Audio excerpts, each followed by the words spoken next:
Well, hey, Lakeside, it's Jeff Groenewald. I'm together with Marc Gagnon, our teaching pastor.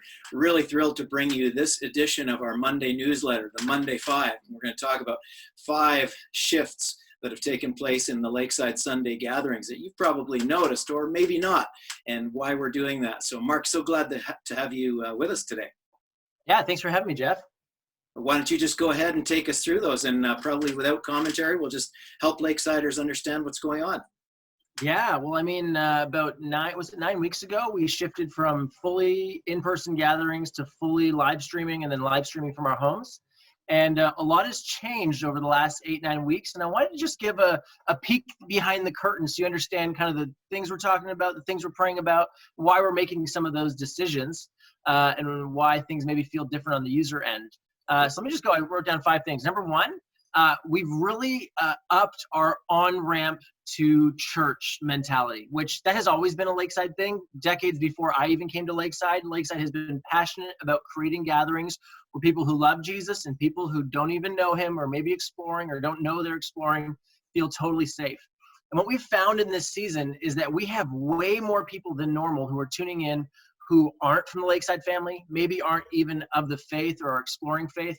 I don't know if you've noticed this, Jeff, but I have people on my Facebook, people who I haven't talked to in years, even family from different provinces who I know have no faith, who are tuning in and watching every single week. And so we just thought this is an incredible, like we have people literally watching from across the world, not because our production and the things we're saying is things that have never been done before, but because they're related to you people and they see that you're watching and they jump in.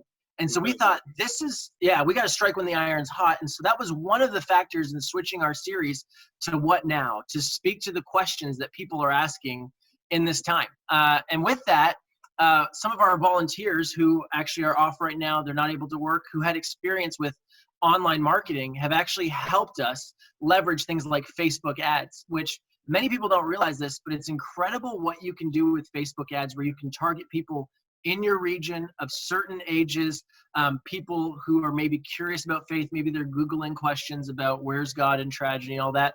And we've actually been targeting those people with ads. And some of you are saying, I haven't seen any of your ads. And that's the point. We've actually made sure no regular Lakesiders get our ads. But that's something that's been happening in the background. And so we know every week people are tuning in for the first time. And so we're trying to bring all our language towards that end. Oh, fantastic. And I know that that kind of advertising is really inexpensive and a lot of bang for the buck. So well done on that.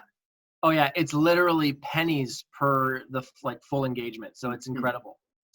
Second thing we did was we shortened our gatherings. Number 2 is we shortened them. We just realized that staring at screens for many people in this season is the bane of their existence.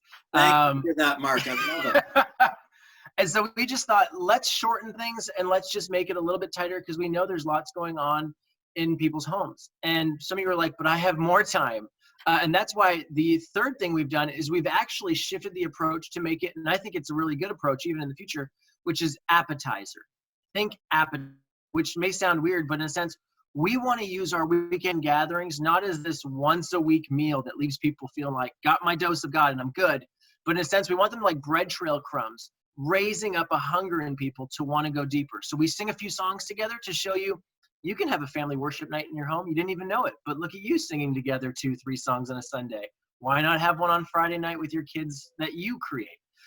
Same with the teaching. Teaching's a lot shorter. And we're trying not to put a neat little bow on everything and say, well, the pastor said it, that settles it.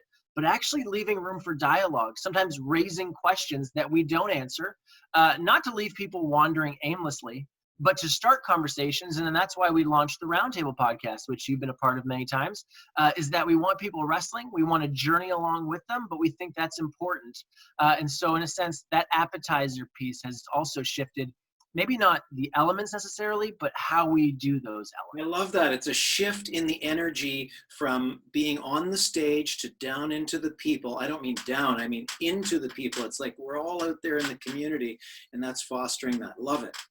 Yeah, and I think that's actually something that's been needed for a while in the church. And so I wonder what that'll look like when we get back. But to just, bring it down from the stage. So yeah, we're all in the trenches together on this journey. So that's been the third one. Number 4, this may not be surprising to some of you, but it's not a kids gathering. It's not a, Disney, it catches all age. Like we've we've had those conversations. We've said, like, is it like, can we do a 60-minute, like all ages will engage? And we just realized, like, that just seems like that's not going to work. So we really work hard to make the stories and the singing something that all ages can be a part of. And then we've actually encouraged people to maybe they press pause and engage with the kids' videos. That's what we've done. In fact, this Sunday, I didn't watch the sermon till the evening after my kids were asleep. So we just realized this is an amazing opportunity for parents to own the discipleship of their children. And so I'm super excited about that. Terrified. It was easy to just drop them off at a class and think that was doing all the discipling for us. But I think if we talk to Kim Wheeler, our kids director, she'd be, she is so excited that there is a parental involvement like never before. And don't you love that? Just ownership down into the hands of the parents. It's like, we're helping you. We're creating the environment where you disciple your children. I love that. Yeah, it's so good. And then lastly, maybe you noticed this has been a part of Lakeside's history for a long time. And in recent times, it's slowed down. But the rediscovery of story and testimony and telling God's stories, you've noticed that the last few weeks? Yes. I think that's something, I grew up in a tradition like that as well. And I just think it's a beautiful thing. And we're excited to be doing it again and, to encourage our hearts in this time. And I just want to, shameless plug. If you have a God story, and it doesn't need to be this like top of the mountain, I moved the mountain with my prayer story. It can be, we love those. But any kind of God story, I would just invite you to jump on our website, click on connect, and tell us your story in a sentence or a few sentences. We'd love to see how those stories can be shared with our greater church body. That would be so helpful. That's so good. And isn't it just amazing to discover how we're all our own video producers? It's so easy with a cell phone. It's awesome. It's so true. It's so true. And so some of you are saying, like, Marc, that's a lot of changes for something that's temporary.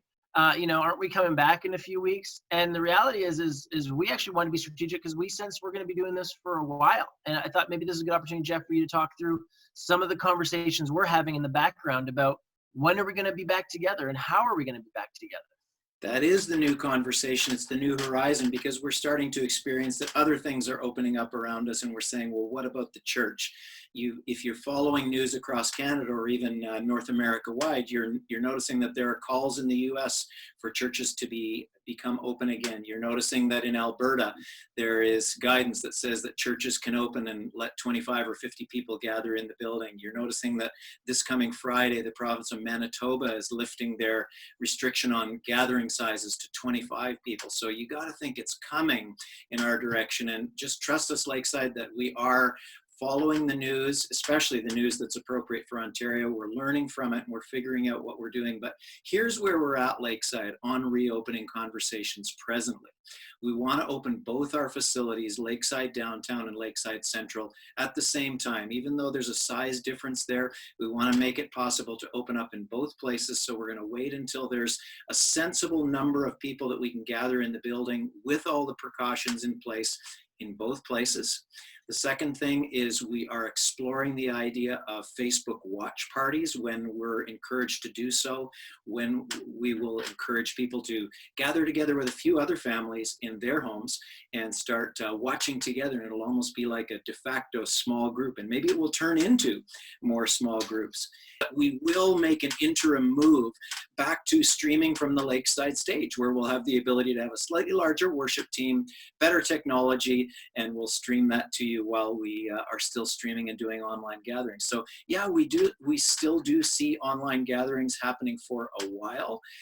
We will see some adjustments to those. I love the changes that you brought, Marc, and we'll continue to work on those. And we will look forward to the day when we can start reopening back in the building. That's a little bit of another behind the scenes peek at what we're doing and why and what the days ahead look like.